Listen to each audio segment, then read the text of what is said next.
اور جنت کے 8 دروازے ہیں، ان میں ایک دروازہ ہے ریان، اس کا نام ہے ریان۔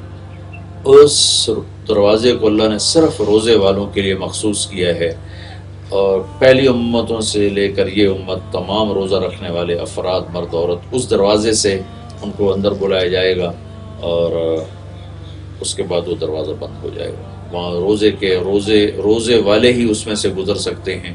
جنت کے 8 دروازے ہیں، اور جب ان کا وہ دروازے کے پٹ کھلیں گے تو ان کی جو چوکٹ کا درمیانی فاصلہ ہے، اللہ کے نبی نے فرمایا کہ ایک کنارے سے چلے اور دوسرے کنارے تک جانے کے لیے 40 سال لگ جائیں گے چلتے چلتے، اور اس دن وہ دروازے بھر کے اس میں سے لوگ گزر رہے ہوں گے، کندھے سے کندھا لگ رہا ہوگا۔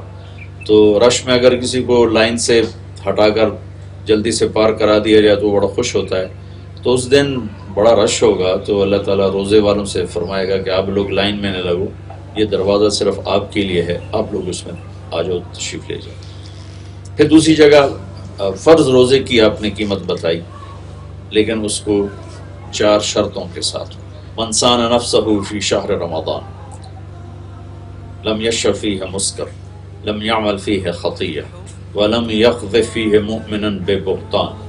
جس نے رمضان کا روزہ رکھا 4 شرطوں کے ساتھ، اپنے سارے وجود کی حفاظت فرمائی۔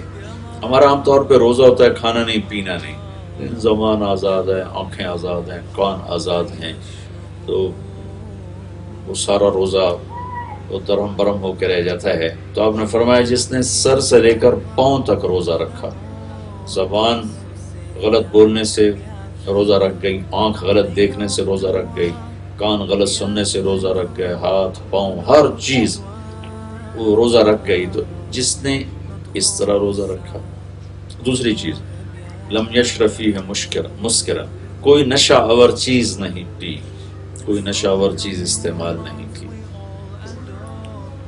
یعنی کوئی حرام لقمہ پیٹ میں نہیں اس کے گیا۔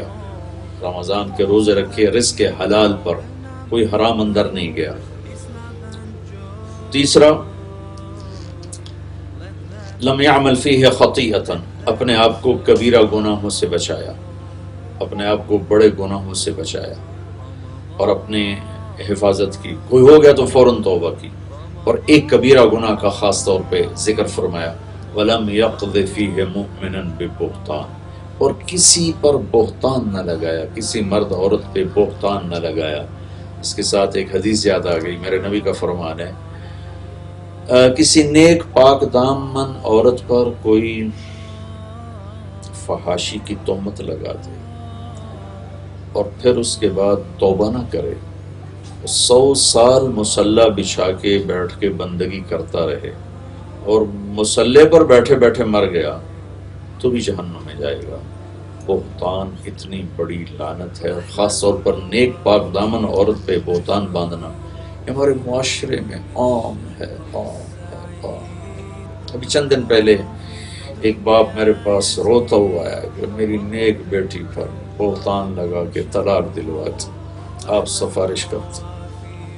وہ اس کا خیال تھا کہ شاید میں ان گھر والوں کو جانتا ہوں۔ میں نے کہا میرے دوست اگر میں جانتا ہوتا تو میں ان کے جا کے پاؤں پکڑ لیتا، پر میں جانتا نہیں۔ یہ میرے معاشرے کا ظلم ہے کہ یہاں چھوٹی چھوٹی باتوں پہ وہ ظلم ہو رہا ہے۔ لوگ سمجھتے ہیں قتل چوری ڈاکہ ہی ظلم ہے، لیکن جو گھروں میں بچیوں پہ ظلم ہو رہا ہے، جو سسرال میں بہوؤں پہ ظلم ہو رہا ہے، یا کہیں کہیں آنے والی اپنے خاوند کے ساتھ مل کر جو خاوند کے ماں باپ پہ ظلم ہو رہا ہے، زمین آسمان اس سے کام کرتے ہیں۔ یہ چند دن پہلے کی بات ہے، اس کا باپ رو رو کے بے حال تھا۔